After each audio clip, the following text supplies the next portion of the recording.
is called Arabi Publishing, and he's based in Cairo. He will give us an overview of the Arab publishing to start with, and then the other publishers, Neil Hewison from the University of American University of Cairo Press, will speak about publishing in the Arab world in English, and Khalid Abbas and Ahmad Ibrahim from Sphinx Publishing will speak about the publishers of literature and translation in Arabic. So, Sherif. First, good morning. I would like to briefly introduce myself. I'm Sherif Bakr from Arabi Publishing and Distributing Cairo. We're a 36-year-old publishing house, and I've been working myself in publishing for 14 years. So I come from Egypt. When we all think of Egypt, what is the first thing that comes into our mind? It's always the pyramids, exactly. And what else? Always camels. Always think that you're still wearing camels. And then maybe some brave woman who walks the street. Well, and in the past era, past few months, we have a brand new thing that's always people talk about. We have all these things are still in Egypt. We have camels, yes, maybe not in the streets, but we have them, and we still have the pyramids for 7,000 years now. But we have the brand new Egypt. This is the smart village. We have the Nile. We have hotels. We have education, very modern education. We have beautiful beaches. We have the Bibliotheca Alexandria. We have a lot of modern stuff as well. And for the past 2 months, we have a brand new revolution. I think you've noticed if you've been watching TV. And it was really something that we all felt, and we were there all. And it was a revolution where people really cleaned after they finished, which shows another aspect of it. And it feels great. I just want to add this. And now for the publishing. Always when I travel and I'm asked about publishing in Egypt, everybody asks about data. They need data to know how many books published, what's translated, how many readership and stuff like that. The data that we have is that we really don't have data. Because whatever data is in the market, it's not accurate, you're not sure of the source, based on numbers that are not really true. We're working on this now very much, but what we'll give now is more of an impressions of how things are, more or less based on the experience of each publisher. So what we will have is more, I can't give you any accurate data, and if there are data, you have to really trust the source, which is very doubtful. So, we have great potentials in the Arab market. I'm here not speaking only about Egypt and the Arab market. We have very great potentials. If we can use them correctly, we can be really a market leader in the world. And I'll explain this why. Why do we have a very good potentials?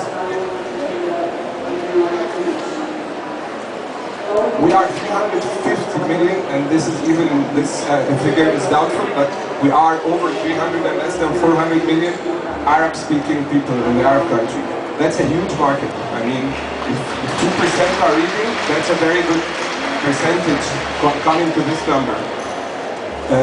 We're all speaking the same language. Yes, dialects differ. From Morocco, I might not understand it very well, they might not understand me, but they understand me actually. The Egyptian dialect is very easy in the whole Arab world, but the Gulf, they speak a little bit different. Lebanon, Syria, a little bit different, but still written Arabic, it's traditional Arabic, everybody can understand it perfectly, and we speak really the same language. Egypt is one of the biggest in the Arab world in terms of population, in terms of production, in terms of publishing, has the most published books, authors, everything. We have quite a number in Egypt, and the history, of course. We produce a lot of books compared to each and every country in the Arab world. And we have now printers, we have state-of-the-art printers in Egypt, and we're competing in terms of prices, so we have quality as well, not only quantity. We have some great resources that are not used. I mean, you have very good authors that they don't have the time to write, or they don't write correct. And some, if they are really explored, they will be very good in the market. We have money, unlike we always say we have money, but the problem of the money will come again, it's not allocated. It's not really good allocated. I mean, some people have a lot of money, and that was proven after the revolution. We discovered billions and billions somewhere else, but they are all in Europe actually, the money. And we have some potentials of external help, like literature across frontiers. They give grants for translation. We had a huge project for the USA in Egypt for $470 million to produce children's books. So if these money are used correctly, things will change in the future. And the subsidies, either by culture centers or by governments. We have plenty of them. On the other side, if you hear all this, well, no problem, you have the market, you have the money, you have printers. What's there? What are you complaining for? The truth is that on the other side, we don't read unless. People don't read unless it will save them some money. I mean, sometimes people would buy a book instead of taking, for instance, a computer course that would cost 300, they would buy a book for 50 and they would save the money.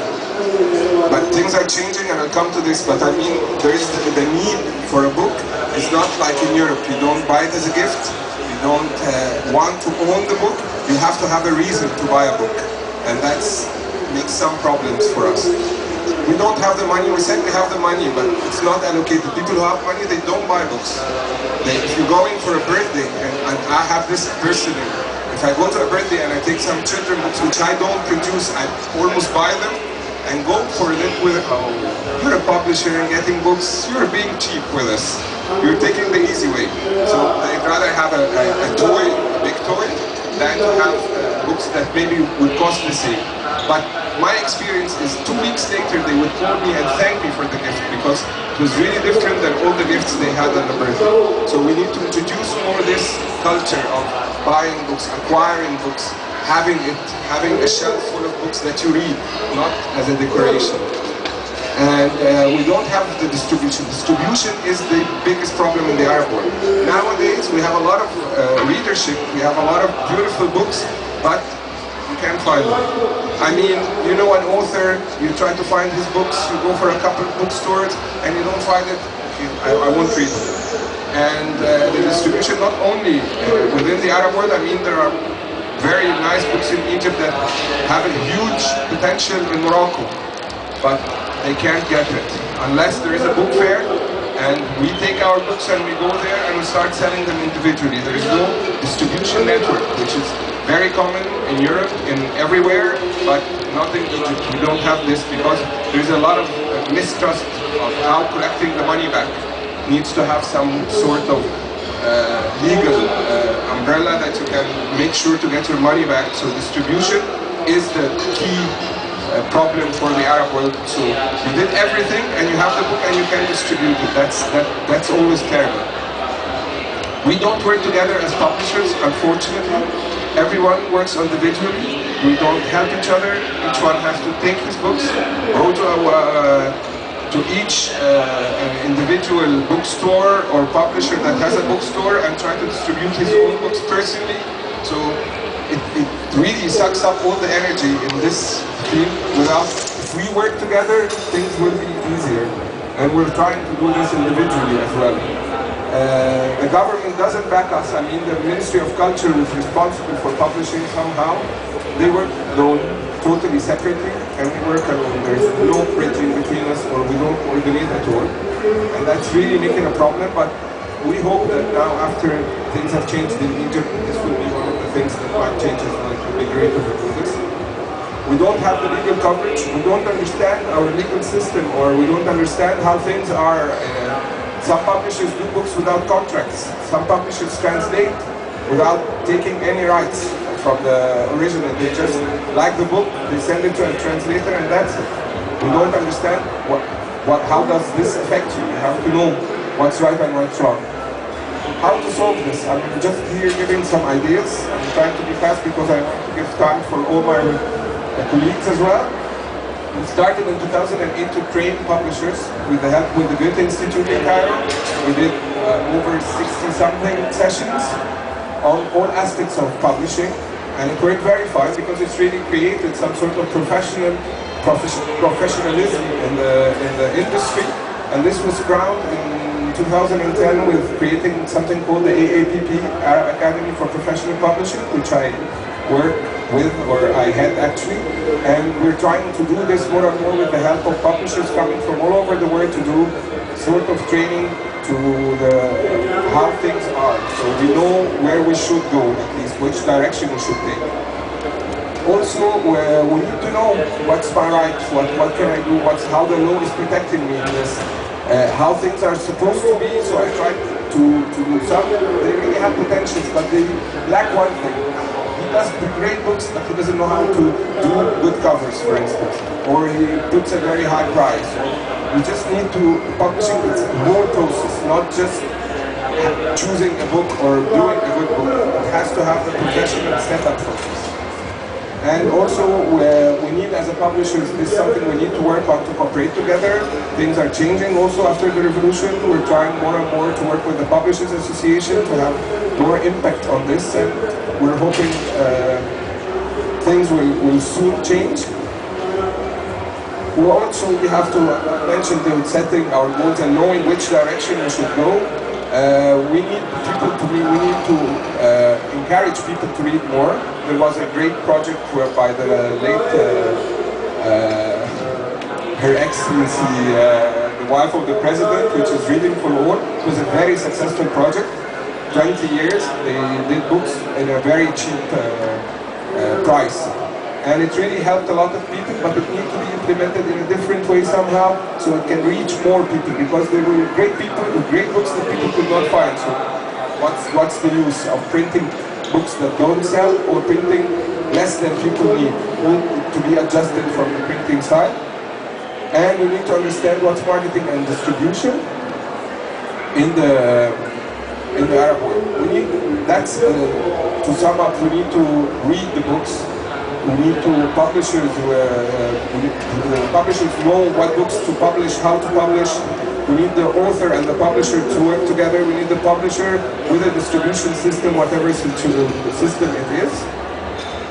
Finally, some milestones in the publishing was the Yacobian building. It was published 2002 in Egypt.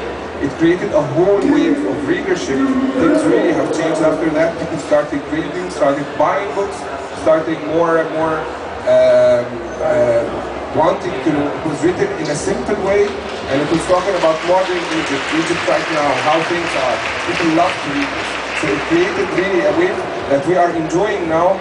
We have now bestsellers, we have now bookstores, which is the second point. We have, usually it's a publisher who owns a small bookshop. That was the case in Cairo. 2002 also started Diwan. And now we have Aleph, we have some brands, like everywhere, which they are independent booksellers. They don't do anything except selling books. Reading for All I talked about, Facebook. Facebook is used very much in reading and in promoting books. People did not believe this when I used to say this in the past, but I think after it proved that you can start revolution from Facebook, then you should really use it in the right way. And authors use it to promote themselves, their books.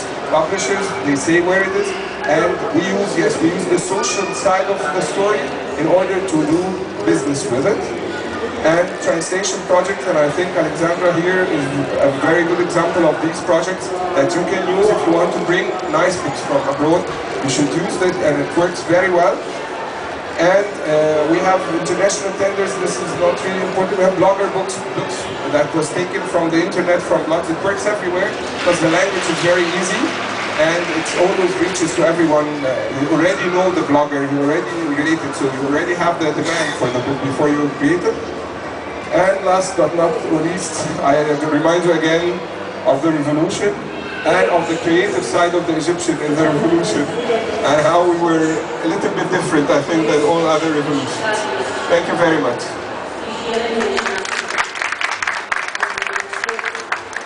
Thank you, Sherif. I was told that there is a new expression in Egypt, which is the spirit of Tahrir, and I think this is a very good example of the spirit of Tahrir, kind of optimistic work towards the